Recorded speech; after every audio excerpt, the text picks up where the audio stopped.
Hey everybody, welcome back in. It's Carrie here, and I'm really excited about this video because I've got three super fun, super simple yet beautiful pages for you to fill your sketchbook with. And you could really do these probably in one sitting if you wanted to, depending how many little doodles you're going to add. But this is definitely beginner friendly. And even if you've been drawing or painting or filling sketchbooks for years, this might be exactly what you need to get your wheels turning again. And I'm really extra excited because one of the pages, the last one actually, I had our youngest granddaughter in mind. So I'll tell you about that when we get there. Okay, we are starting this first page is going to be a leaf spread and just super simple. You can see I've sped up the video because this is not a technical thing where you need to be like, oh no, how is she doing that? But I will zoom in so you can see these little details if you need some ideas. I love getting ideas for little marks that I can make in my leaves or on any of my paintings and drawings that I do.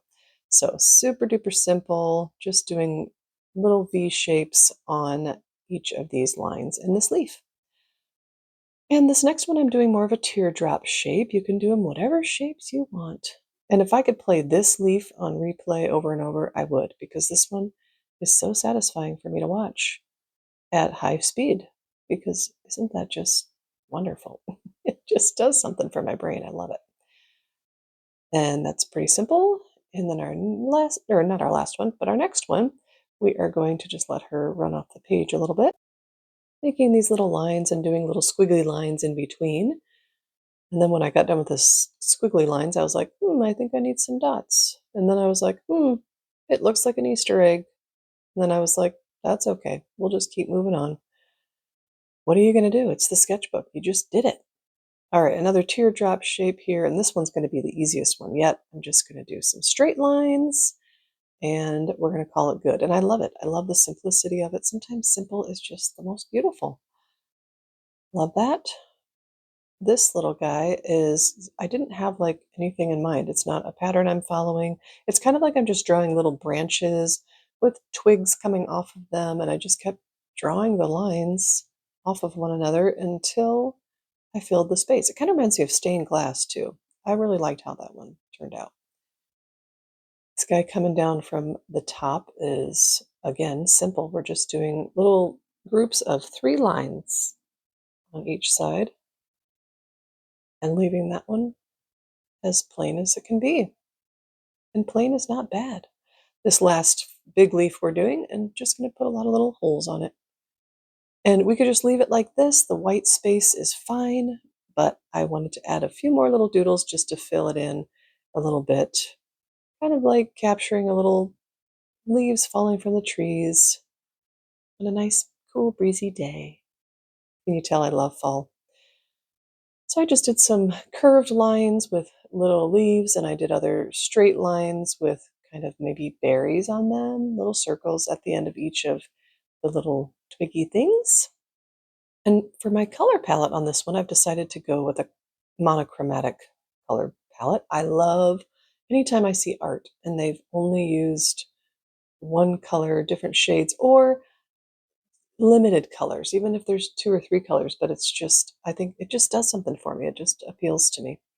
So I laid a light green down for the first 3 leaves, and these next 2 leaves, it's the same color with less water. So it's just going to be more saturated in color and gives it a little variation, but still is tied together with those first 3. And then with the last 2 leaves, I took that same green color and I added some brown to it. And I just love it. I think they look beautiful, and you have a little bit of variation, but it's still cohesive. And I really like that look. You could do that with any color.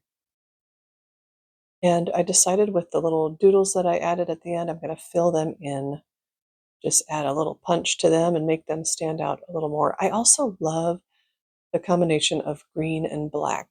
I don't know, it's just a wonderful color combination, in my humble opinion.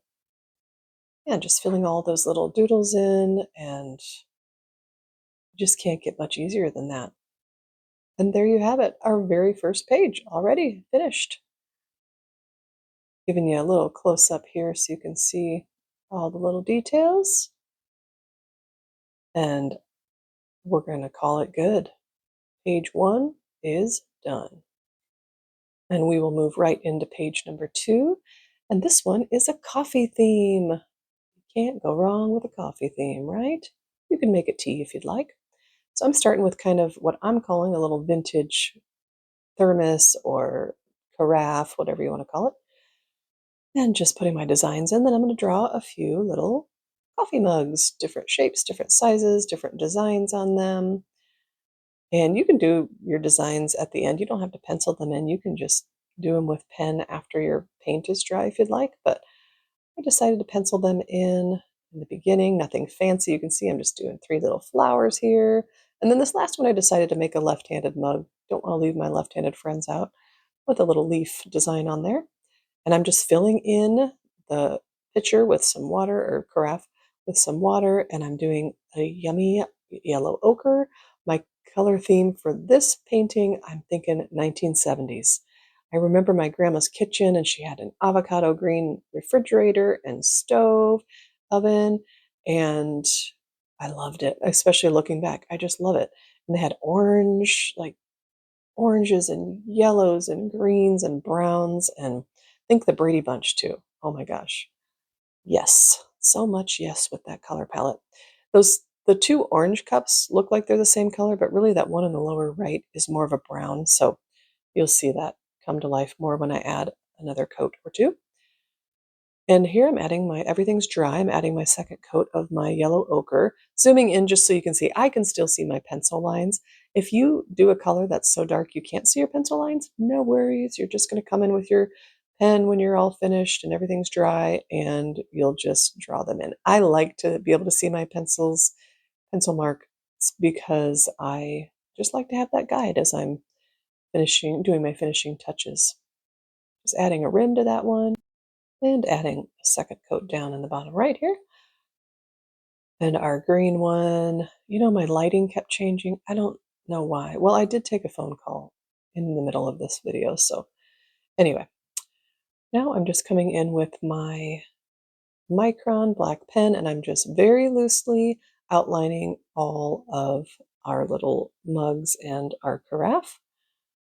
And just, again, very loosely. And now coming in for the fun designs, going over my pencil marks, but not being too careful. It does not bother me to see pencil marks behind my pen marks.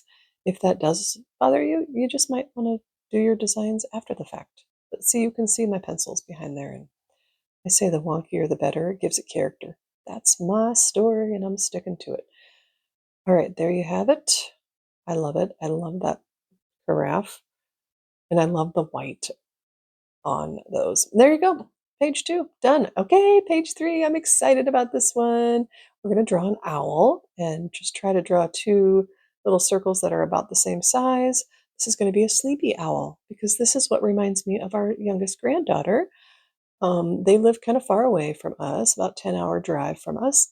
And when we are together, she and I watch this little video on YouTube that is a sleepy owl, and he's up in his tree, and he's looking over a little circus town, and he's saying goodnight to all of his circus friends, and we get to see all of them get ready for bed. And there's a lion and a seal, and there's a bear, and there's even some fleas, which is hilarious. It's an adorable little video. She can tell you all the animals like that right now. I'm kind of drawing a blank, but they're so cute. So if you're watching today, I was talking to my daughter-in-law yesterday, and our grandkids don't have school this week.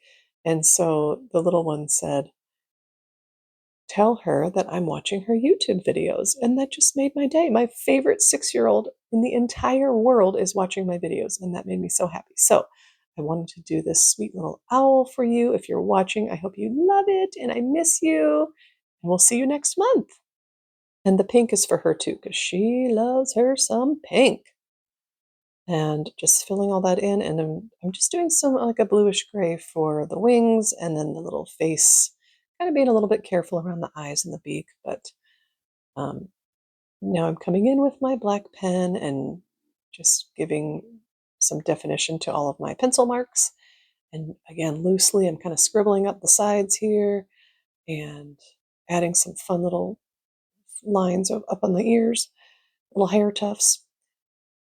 And again, like I said, just adding some definition.